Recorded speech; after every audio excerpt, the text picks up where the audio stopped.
You searched Airbnb for a weekend away. One listing had a big red line through the price, a lower number glowing next to it. You booked it in under 90 seconds. Then the checkout screen added a cleaning fee, a service fee, and a tax you never priced in. The final total was 40% higher than the number that made you click. And somehow, you still felt like you'd found a deal. You've done this before.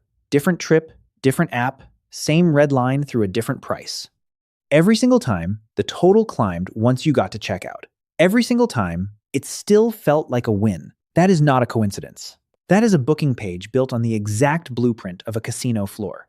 By the end of this video, you will never look at a listing price the same way again. This isn't one trick. It's a stack of them, each one small enough to look harmless on its own. Search results, the price itself, the photos, the reviews, the checkout screen, every single layer of the page has its own version of the same trick. Let's start where you always start, the search results page. The results load in an order labeled recommended. Recommended by what, exactly, is never explained on the page itself. Hosts who pay for a boosted listing slot appear higher, mixed in with hosts who didn't. You can't tell which is which just by scrolling. Grocery stores call this a slotting fee. Booking platforms just call it recommended. 3 listings sit at the very top of your results, almost identical except for one detail. One of them is priced noticeably worse than the other 2, with fewer amenities listed. That listing was never meant to win. It was meant to make its neighbors look better by comparison. Behavioral economists call this the decoy effect, and it has sold everything from software plans to popcorn sizes. You didn't choose the middle listing because it was the best one available. You chose it because the page gave you something worse to measure it against first. Beside the listing's price, a small line of gray text reads average nightly price in this area, $131. Nobody tells you how that area average was calculated or which listings were counted in it. A comparison number with no visible source isn't a fact. It's a frame the page hands you for free. Every listing shows a price per night, never the price you'll actually pay. That number is the one your brain locks onto first. Retailers have a name for this. Anchor pricing. The first number you see becomes the number every later number gets measured against. It doesn't matter that none of the later numbers were in that first anchor at all. Now look at the slash through the regular price sitting next to it. Nobody can tell you who actually paid $142 for that night. The crossed out number doesn't have to be real. It only has to exist. This is called reference pricing, and it works whether or not the higher number ever changed hands. You weren't comparing the listing to what you needed. You were comparing it to a number the page put there for you to compare it to. The crossed out number didn't come from nowhere.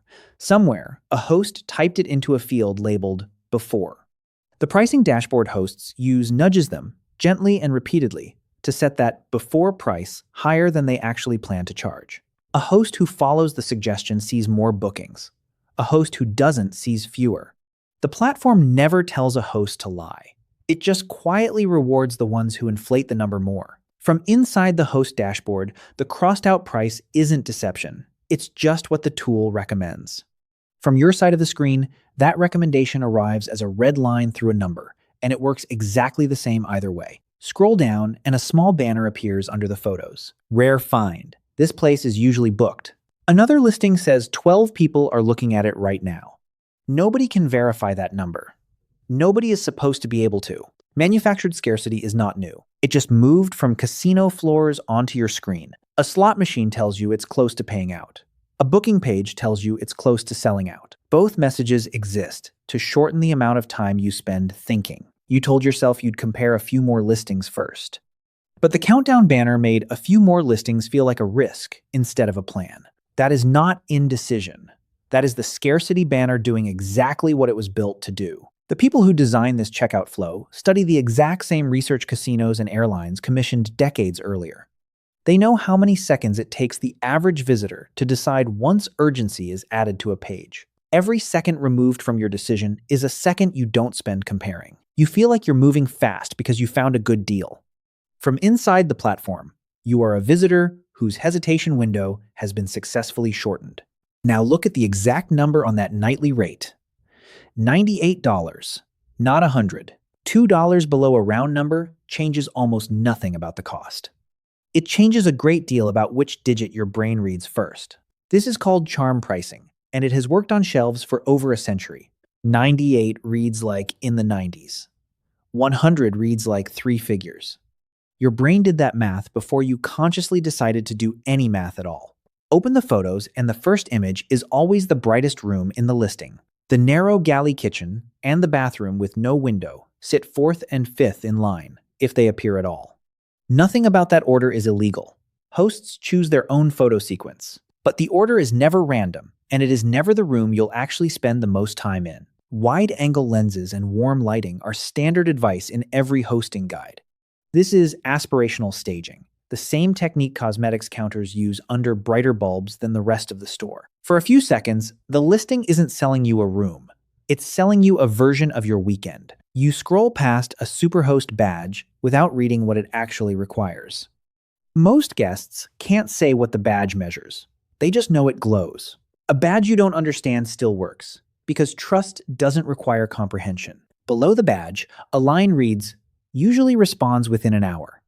That line is measured, tracked, and displayed by the platform itself, not the host.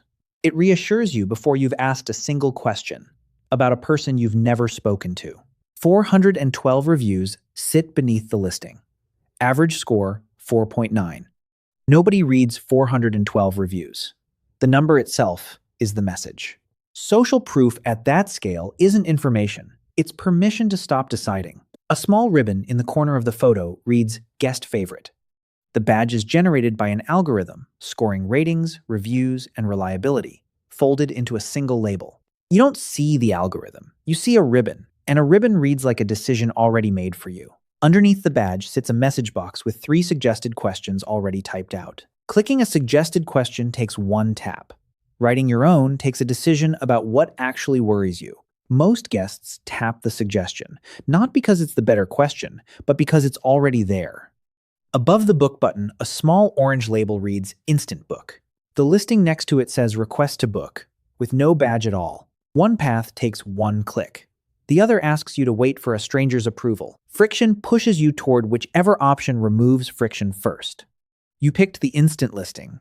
You couldn't say why it felt easier, only that it did. You click through to a small heart icon and save the listing to a wish list first.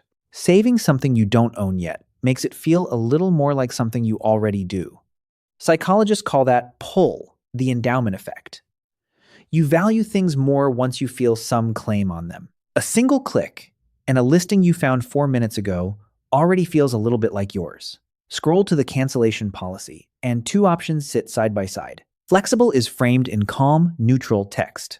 Strict is framed next to a small warning icon, even though it's simply the platform's normal policy. Loss aversion research has a simple finding. Losing something feels roughly twice as bad as gaining the same thing feels good. A warning icon next to strict isn't information about the policy. It's a reminder of what you stand to lose. You click book. The first screen shows the nightly rate one more time, large and clean. A small box below it is already checked. Add damage protection, $9. Nobody asked you if you wanted it. It was simply on before you arrived. Unchecking a box takes more attention than leaving it exactly as it was handed to you. This is called a pre-selected default, and it is one of the oldest, best documented tricks in checkout design. Most people simply keep whatever a form hands them, whether or not they'd have chosen it from scratch. The next screen adds a cleaning fee. The next screen adds a service fee. The next screen adds an occupancy tax. Each fee arrives on its own screen, never all at once. Never before you've clicked forward twice already. Economists call this drip pricing. The price drips out instead of arriving in one number. Regulators in the United States and the European Union have flagged this exact pattern across the travel booking industry. Some countries have started forcing the issue directly, requiring the total price to be shown before a single extra fee gets added. Where that rule applies, the drip disappears almost overnight. The fees didn't go away. The hiding did. Where the rule doesn't apply, the 4 screens are still exactly where you left them. The order those 4 screens appear in was not an accident either.